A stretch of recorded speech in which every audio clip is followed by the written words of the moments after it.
مولاي صل وسلم دائما أبدا على حبيبك خير الخلق كلهم مولاي صل وسلم دائما أبدا على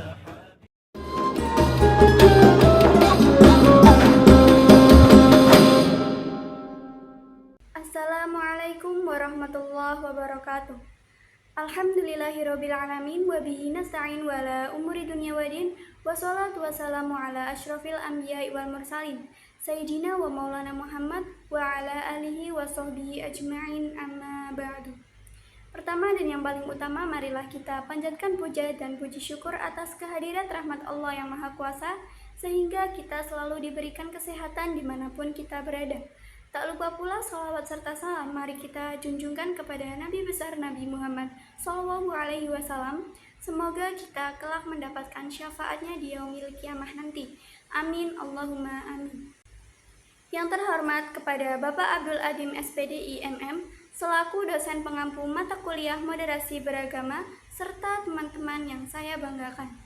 Sebelumnya, perkenalkan saya Sabrina Norfat Maluna dari Prodi Bisnis Digital kelas A dengan NIM 404250025. Pada kesempatan kali ini, izinkan saya untuk menyampaikan refleksi yang berjudul Suci yang Terlalu Jauh, Belajar Moderasi Beragama dengan Sesama Muslim. Saudara-saudaraku yang saya hormati, pernahkah kita mendengar kisah tentang sesama muslim yang saling menjaga jarak? Nah, ternyata ada salah satu kisah sesama muslim yang saling menjaga jarak hanya karena perbedaan cara beribadah. Nah, bagaimana cerita kelanjutannya? Mari kita simak video penjelasan berikut ini. Dalam tanda kutip, hal seperti ini pernah terjadi di lingkungan tempat tinggal teman saya. Jadi, di sebuah mushola kecil di daerahnya datanglah seorang muslim yang hendak ikut melaksanakan sholat berjamaah. Nah, dia berasal dari kelompok-kelompok yang biasa dikenal dengan amalan-amalan tradisional. Ia pun mengikuti sholat berjamaah nih. Nah, setelah ia pulang, ternyata beberapa jamaah lain yang merupakan jamaah dari penduduk di mushola tersebut yang berpegang teguh pada pemahaman yang lebih tekstual langsung membersihkan lantai-lantai serta dinding-dinding yang sempat disentuh oleh jamaah muslim tersebut. Nah, tentu saja dari hal ini menimbulkan banyak pertanyaan besar di kalangan warga sekitarnya, terutama teman saya. Nah, apakah sesama muslim bisa dianggap tidak suci hanya karena berbeda cara beribadah? Padahal kita semua sama-sama mengucapkan 2 kalimat syahadat, serta kita semua sama-sama sholat ke arah kiblat yang sama, serta kita sama-sama beriman kepada Allah Subhanahu wa Ta'ala yang Maha Esa. Nah, dapat disimpulkan, dari kejadian inilah kita bisa belajar bahwa perbedaan tidak seharusnya menimbulkan jarak, melainkan bisa menjadi pelajaran berharga tentang bagaimana cara moderasi beragama dengan sesama muslim. Sebelum menilai, hendaknya kita perlu memahami bahwa dalam Islam ada banyak cara pandang dan praktik yang semuanya berangkat dari niat untuk mendekatkan diri kepada Allah Subhanahu wa Ta'ala. Ada yang sebagian umatnya memahami ajaran agama secara tekstual, berpegang pada dalil yang tertulis dengan ketat. Sebagian lain lebih bersifat tradisionalis yang menggabungkan nilai-nilai agama dan budaya dari kebiasaan yang dianggap membawa kebaikan. Namun, pada dasarnya, keduanya ini baik tradisional maupun tekstual sama-sama memiliki tujuan yang sama, yaitu beriman dari Allah dan mencari ridho dari Allah Subhanahu wa Ta'ala. Namun, perbedaan baru menjadi masalah ketika tidak ada ruang dialog, tidak ada yang saling menghormati, serta ketika setiap pihak merasa dirinya merasa paling benar.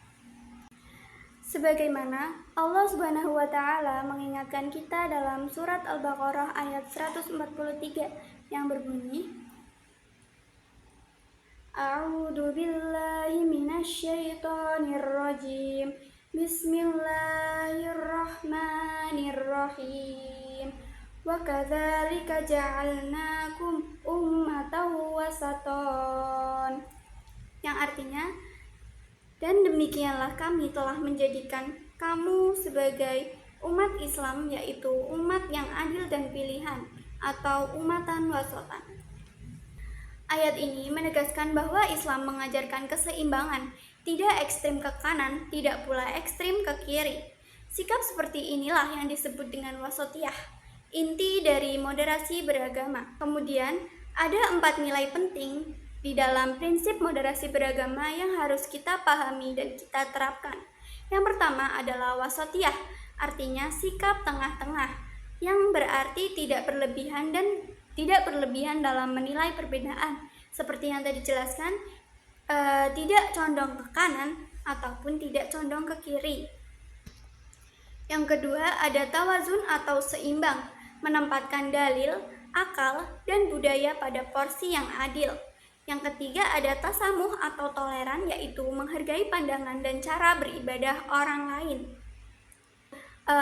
Jadi kita tidak hanya bertoleransi kepada umat yang berbeda agama, tetapi di dalam umat sesama muslim kita juga harus saling toleransi dengan adanya perbedaan cara beribadah masing-masing. Yang keempat ada i'tidal, artinya adil, yaitu tidak menganggap kelompok lain lebih rendah hanya karena berbeda kebiasaan. Ya, seperti yang tadi saya sudah jelaskan, kita tidak boleh merasa diri kita merasa paling benar di antara kelompok-kelompok yang lain. Saudara-saudaraku yang saya hormati, dari kisah tadi kita belajar bahwa kesucian bukan hanya tentang tempat ibadah yang bersih, tapi juga hati yang lapang menerima sebuah perbedaan. Ketika kita memilih untuk membuka ruang dialog, saling belajar, dan tidak tergesa-gesa untuk menghakimi, disitulah moderasi beragama benar-benar hidup di dalam diri kita. Sebab Islam tidak mengajarkan untuk memecah belah, melainkan untuk mempersatukan. Nah, oleh karena itu, marilah kita menanamkan sikap moderat dalam kehidupan sehari-hari, seperti menjaga tutur kata, menghindari fanatisme sempit, dan mengutamakan ukhuwah Islamiyah di atas perbedaan sebuah pandangan. Karena Islam yang sejati bukan hanya tentang ritual yang benar, tetapi juga tentang akhlak yang lembut dan hati yang bersih. Video ini dibuat untuk kepentingan edukasi, bukan untuk menyinggung pihak manapun. Tujuannya adalah bagaimana cara memahami moderasi beragama agar dapat diterapkan di antara perbedaan pandangan dalam agama Islam. Semoga dengan semangat moderasi beragama, kita bisa menjadi umat yang adil, bijak, dan senantiasa menjaga persatuan atau persaudaraan sesama muslim. Sekian dari saya. Wassalamualaikum warahmatullahi wabarakatuh.